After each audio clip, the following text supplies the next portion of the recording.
Ayan guys, may tubig na. Pwede na kami mag-start bukas. Bali may in-order pa akong 3 drum. Baka bukas siya i-deliver. Ayan. Pwede na kami guys mag-start mag-tile sa taas. Few moments later.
Guys, hindi ako makapagsalita kasi nag-grind dun sa baba.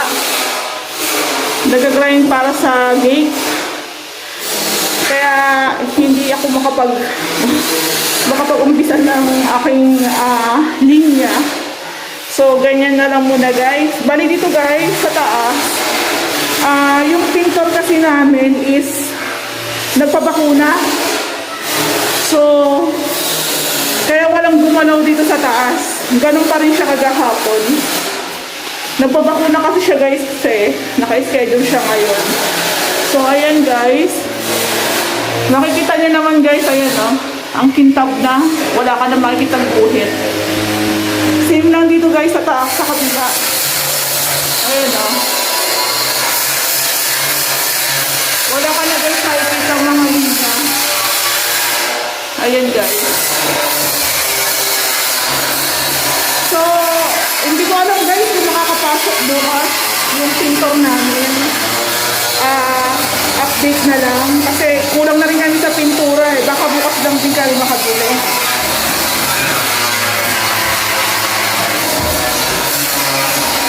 Guys, ito yung tiles dito, diba? Nakita nyo yun? Yung mali na lagay ng tiles, ayan, naayos na siya. Ang galing. Ang galing guys, naayos na siya. Isa yan sa mga concern ni Ma'am.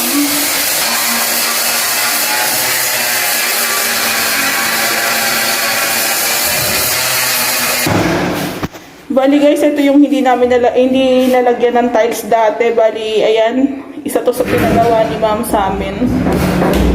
Same dito sa kanyang tiles dito. Ayan. So, okay na yan, guys. Tapos ito, guys, yung sa kitchen. Ito, nalagyan na ng sidings dito. Nilagyan. Tsaka, ayan na, guys. Nalagay na yung mga sidings. Ayan. Ayan, guys, sabi ng ating Kuya Joan, kailangan yung side dito nilalagyan ko siya ng tiles. So, ayan guys. Ayan. Ayan. Ito rin, sinabi niya rin to na dapat lagyan ng tiles. Ayan. So, ayan siya guys. Ayan guys, so ang ganda na.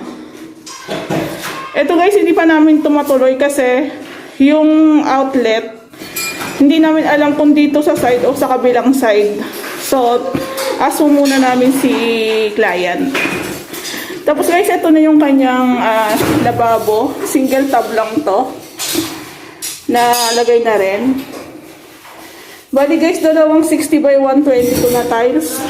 1, 2. So ayan guys. Ayan, dapat ganyan yung cut niyan. 45 degrees. Maglalagay tayo ng grout, konti na lang. Ayan guys. Dito rin guys sa sa side naglagay din tayo.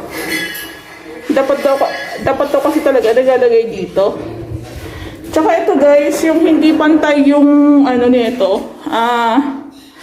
Tawag dito parang pader. So ayan guys. Nilagyan.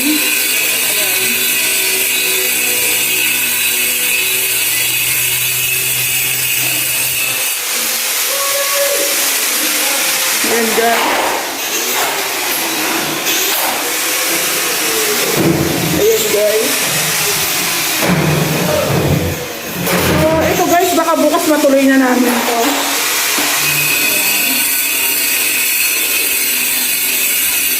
Ito guys, naliha na. Naliha na siya guys, so tingnan nyo. Ayan na.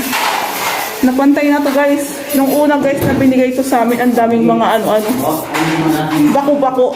Ngayon na na siya. Naliha na siya. Pati dito sa side nito. So guys, hindi pa.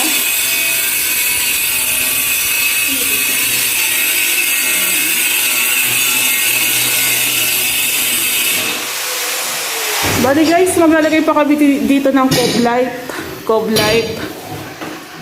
Bali guys, pag sabi ng aking worker, isa daw sa nagpapaganda sa loob ng bahay o ng unit natin is yung cove light.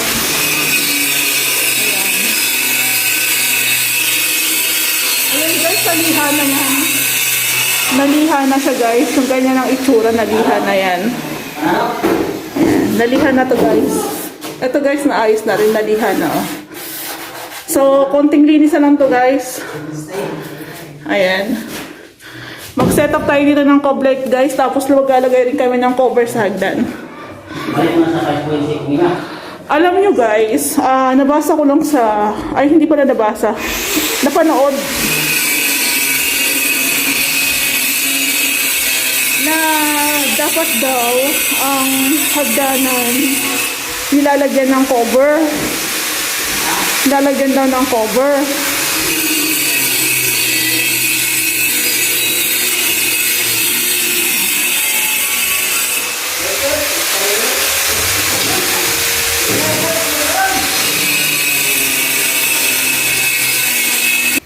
Nilalagyan daw guys ng cover kasi pag umakyat daw ang swerte, so akyat yung swerte, sabi dun sa YouTube, napanood ko sa Feng Shui.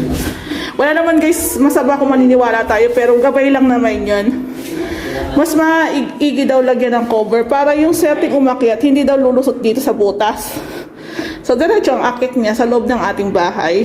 Yun lang guys, na-share ko lang. Tapos ito guys, yung ginagawa ko yung gate.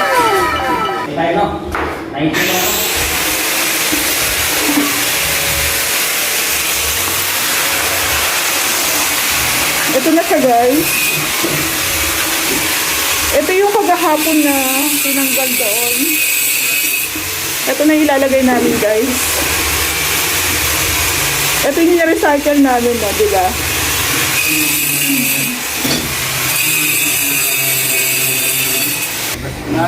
Bali guys, ito yung ito yung gawa ni Ray na gate.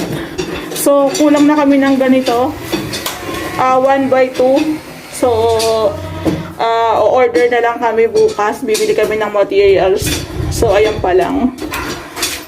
Ito na-recycle namin, nagamit namin ulit. Then ito yung gate na lamang. Ganyan. So yung ito guys, plain sheet to. Makapal to na plain sheet kasi yan ang gusto nilang style. So, tapos, ang suggestion namin is naka-slanting na lang yung tubular para hindi siya apakan o tungtungan. Then, pag umulan, hindi rin siya maipunan ng tubig. Dudulas lang siya, guys.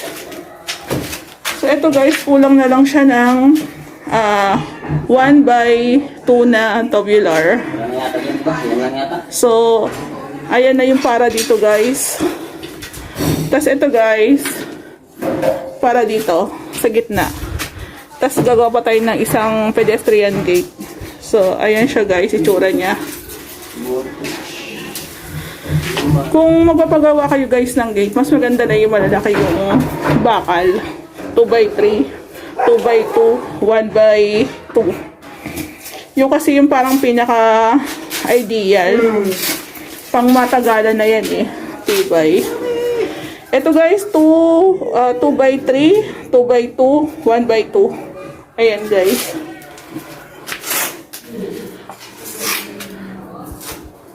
So bukas na lang guys yung bubong. Bibili pa lang kami. Ayan.